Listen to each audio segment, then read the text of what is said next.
Tomazzi Entertainment. The dark side of cinema. At 1:03 p.m. on March 31st, 1993, Brandon Lee was shot and killed on the set of his new movie, The Crow. Actor Michael Massee was the one that fired the gun that tragically killed Brandon Lee. The Crow would make Brandon Lee an international superstar and give him the fame he always wanted, very similar to his dad, Bruce Lee, who died in 1973, 3 weeks before his blockbuster movie Enter the Dragon was supposed to hit theaters. Brandon Lee would inspire to become a martial art action superstar just like his father, but the only roles he was getting was direct-to-video action movies. It wasn't until the summer of 1992 when he got his big break starring in the action flick Rapid Fire. In this film, Brandon shows off his father's fighting style, Jeet Kune Do, which Bruce Lee himself invented to battle off a curse that he believed that his father passed down to him, an evil demon on a quest to kill all male descendants of Lee's family. Some believe Bruce Lee failed to defeat the demon and it went after Brandon Lee. In 1993, Brandon Lee got the starring role in The Crow. This action thriller would be Lee's final performance in a movie, which is truly haunting and chilling to watch. The day in question, Brandon called his mother, excited because production was going so well and also it was the last day guns were used on set. In the scene, Lee's character was supposed to enter his apartment, see his wife being attacked by a gang of thugs. Michael Massey's character is supposed to use a revolver and shoot Brandon Lee's character. End of scene. Well, it didn't work out that way. The gun that was used was a .44 Magnum Smith & Wesson Model 629 revolver. In a previous scene using the same gun, they loaded dummy cartridges, fitted with bullets, but have no gunpowder, are used for close-up shots of the revolver. Instead of purchasing commercial dummy rounds, the film's prop crew created their own by pulling the bullets from live rounds, dumping the powder charge, and then reinserting the bullet. However, they unknowingly left live primer in place of the rear of the bullet, so when the gun was discharged in the previous scene, it set off the primer with enough force to drive the bullet partway into the barrel, where it became stuck. On March 31st, in the fatal scene, which called for the revolver to be actually fired at Lee from a distance between 12 and 15 feet, the dummy cartridges were exchanged for blank rounds, which feature a live powder charge and primer, but no bullet. Thus, the gun can be fired without risk of actual projectile. The production company had sent the firearms specialist home early that day. Therefore, the barrel was not checked properly for any obstructions. When it came time to load it with the blank rounds, and since the bullet from the dummy rounds was already trapped in the barrel, this caused the .44 Magnum bullet to be fired out of the barrel virtually the same force as a regular loaded round. The bullet struck Lee in his stomach, mortally wounding him. He was rushed to New Haven Regional Medical Center in Wilmington, where he underwent 6 hours of surgery. However, attempts to save his life were unsuccessful, and Lee was pronounced dead at 1:03 p.m. March 31st, 1993, at the age of 28. The shooting was ruled an accident. After Lee's death, the producers were faced with the decision whether or not to continue with the film. Lee had completed most of the scenes for the film and was only scheduled to shoot for only 3 more days. The producers decided to complete the film by using the rising trend of CGI to complete it. Brandon Lee's stunt double was used as a stand-in and Lee's face was superimposed onto him. The film was complete and released in theaters May 13th, 1994. A few years ago, Michael Massey sat down and talked about that horrible day, and this is what he said. It absolutely wasn't supposed to happen. I wasn't even supposed to be handling the gun in the scene till we started shooting the scene and the director changed it. What happened to Brandon was a tragic accident. I don't think you ever get over something like that. The Crow was #1 in the box office that weekend. It grossed over $50 million in theaters, and it was praised by critics and audiences as a wonderful dark thriller. It's been almost 23 years, and I still sit here and wonder about his death. Was it just bad luck? Improper safety regulations? Or was it the curse that killed Brandon Lee? I guess we'll never know. Thank you for watching The Dark Side of Cinema. Warning. What you are about to see is the darkest moment that comes to every celebrity. Welcome to The Dark Side of Cinema. Chris Farley was born February 15, 1964 in Madison, Wisconsin. He got his start in professional comedy at the Arc Improv Theater in Madison and at the Improv Olympic Theater in Chicago. He then performed at Chicago's Second City Theater, initially as a part of the Second City tour group. He was eventually promoted to the main stage.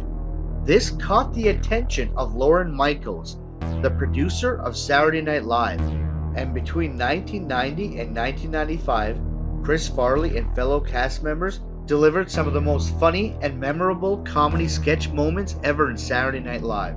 Chris Farley's popularity grew to such heights he eventually left SNL to pursue an acting career. Tommy Boy, Black Sheep, Beverly Hills Ninja were all successful at the box office, even though Chris Farley mentioned that he did not like Beverly Hills Ninja. The more famous Farley got, the more his health declined over the years. In interviews, fellow cast members mentioned his extremely unhealthy eating habits and were worried about his health. Also, it was no secret that Farley had a very bad drug problem. He went to rehab for his obesity and drug abuse over 17 times. This is a small clip of him on The Jay Leno Show in January of 1997. People believe he's on drugs. Being in tip-top physical shape is important for a film like this. Well, yeah, you know, and 24/7 wearing this fat suit is a strange thing. I'm really about 110, 120. I fluctuate. But, Did you have to work with a professional karate guy? I did, Jay. It was unbelievable. I started about 3-4 months because I didn't know anything about martial arts before I started. I'm a pro. But anyway, I studied with this guy. His name was Master Guo in Chicago. God, he was a great guy. He's right from China, and he's an expert on Chinese martial arts. But he was just frustrated with my fat butt. He'd stretch me out and stuff. You know, I'd get down here, and then he'd be on my back with his knee in my back and like going, push harder, Chris, push harder. This looks awkward, I'll bet. On October 25th, 1997, Chris Farley made his final guest appearance on Saturday Night Live. December 17th, 1997. It is the last day that Chris Farley is seen alive. There were a few photos taken on that day of him reading a Playboy magazine, lounging around his Chicago apartment, and also using drugs. This is the last known photo of Farley alive around 2:30 in the morning.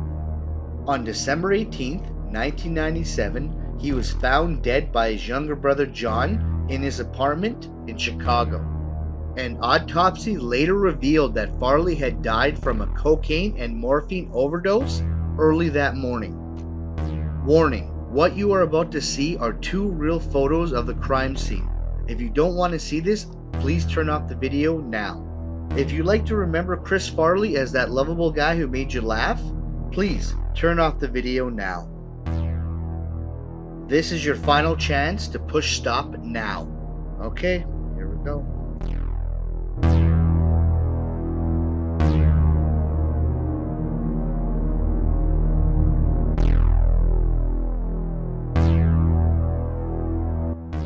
Farley's death is often compared to his SNL idol John Belushi, who also died at the age of 33 of an accidental overdose. of cocaine and heroin. Over 500 people attended his funeral. Farley's final resting place is Resurrection Catholic Cemetery, Madison, Wisconsin. And also, on a personal note, I would like to say that I was a huge fan of Chris Farley's. I watched all his movies in theaters, and when he passed away, it shocked me and everybody in the whole world. The whole world loved this guy, and it was really tragic that he died. Thank you everybody for watching. If you enjoy this, please give a thumbs up, leave a comment below, and if you're new to my channel, subscribe so you don't miss any of the fun. On June 24th, 4 acclaimed directors, George Miller, John Landis, Joe Dante, and Steven Spielberg, take you to another dimension. Twilight Zone, released June 24th, 1983. Budget $10 million, and it grossed $29 million. On July 23rd, 1982, around 2:30 a.m. in the morning, during John Landis' segment that he was directing, 3 actors died during a helicopter accident. John Landis' portion of the film was called Time Out. The actor in the scene was supposed to grab 2 small children, walk across a pond, while a helicopter above them starts shooting at them. The actor's name was Vic Morrow. John Landis needed the scene to be filmed at night, so he had to illegally hire 2 children, basically paying the mother under the table, because Florida prohibits children from working at nighttime. Also, the producers told the mother not to tell the fire marshal that children were working on the set. This is the actual recording of the helicopter crash. If you do not want to see this, I suggest you stop watching right now.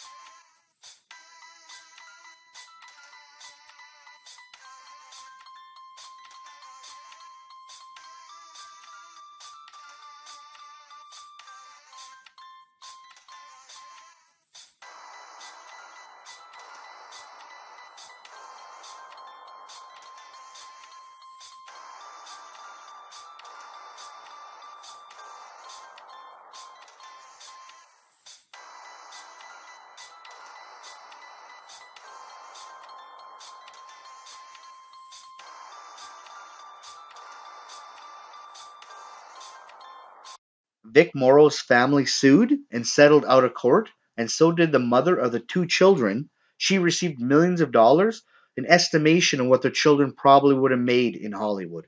Those 2 civil lawsuits almost lasted 10 years. John Landis, the producers, and the explosive specialist expert were all tried and acquitted for manslaughter in a 9-month trial between 1986 and 1987. Even though John Landis admitted that he hired the children illegally, and he also said that it was wrong, he still was never charged with nothing. Landis ended up reshooting a new ending, and the 2 children are never mentioned in the movie. Hello everybody, and thanks for watching The Dark Side of Cinema. If you enjoyed this video, please give a thumbs up and share and leave a comment. And if you're new to my channel, please subscribe. This is a new type of genre video I guess I'm trying to make. Let me know if you like it or not. If you don't like these type of videos, I won't make them. If you do, I will. The dark side of cinema. In 1995, 14-year-old Sandy Charles told police that he's been contemplating suicide, but a spirit told him to kill someone else. On July 8th, Charles and an unnamed 8-year-old accomplice, only known as M, lured a 7-year-old Jonathan Thimpson into a secluded area behind Charles's home and attempted to break the boy's neck. When that failed, they tried to kill Thimpson by stabbing him 4 times in the head and neck with a paring knife. But when the blade became lodged in the boy's eye, they beat him with a beer bottle and a rock, and ultimately suffocated him. They cut 10 to 15 strips of flesh from Thimpson's body, boiled it over a stove, and allegedly drank it. Simpson's body was discovered 3 days later. In court, lawyers on Charlie's behalf argued that he became obsessed with the film Warlock, and that the murder was based in part on a promise from the movie that drinking boiled fat from a virgin can give one the ability to fly, though Charlie claimed he did not want to drink the boiled fat from the victim, because as his words were, "I just wanted to stay the same way I was." Regardless, the case brought up the issue of violence in movies in the forefront of Charlie's native Canada, and is reported to have influenced the decision to enable parents to use V-chips to censor violence in cable television. Because of their ages, Charlie was put on trial as an adult. His accomplice, identified only by the letter M, was not charged. Charlie was found not guilty by the reason of insanity. Following his trial, he went on to reside at the High Security Regional Psychiatric Center in Saskatoon, and was briefly relocated to Saskatchewan Hospital in June of 2013, but he was transferred back to the Regional Psychiatrist Center in Saskatoon. Wow, man, that's crazy. I can't believe that happened. That poor little kid, it makes me kind of sick to think about it.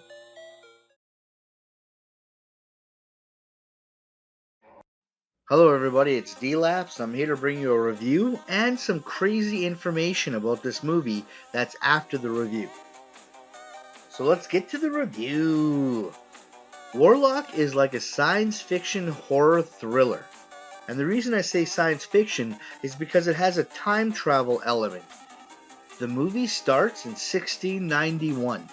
Redford has already caught the Warlock and he's going to be hung the next morning. Would not Satan have saved you, were he thus inclined? Perhaps he'll save us both, Redford.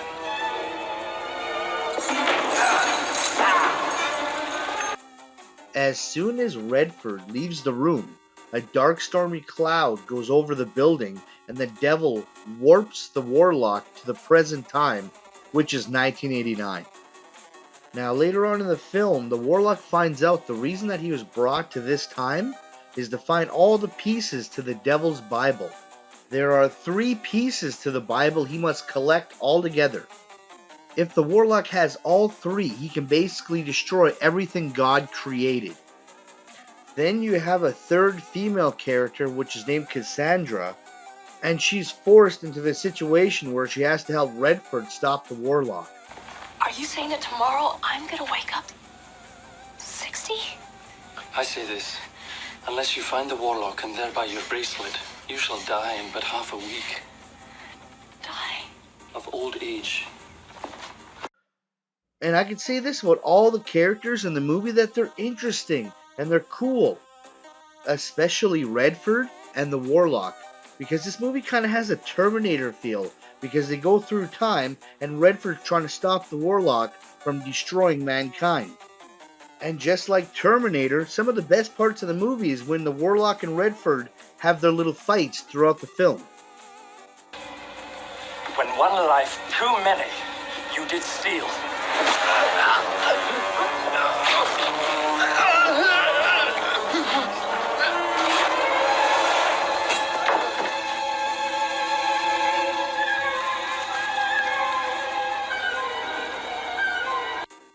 I wish these interactions were more often in the film because they're the most exciting parts of the movie.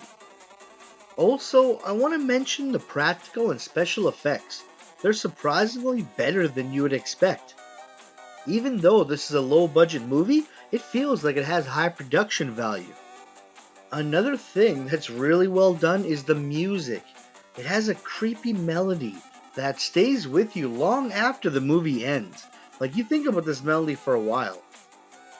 Besides being a horror, thriller, sci-fi, it's also a comedy. Now, I'm not saying you're going to laugh your ass off because there's only like 3 or 4 jokes. But the fact that there are jokes in a horror movie basically about the Antichrist is pretty impressive. So basically what I'm saying is this movie is awesome and you got to watch it because it's cool and it's great. It's a really good movie. I believe you guys would enjoy it if you check it out.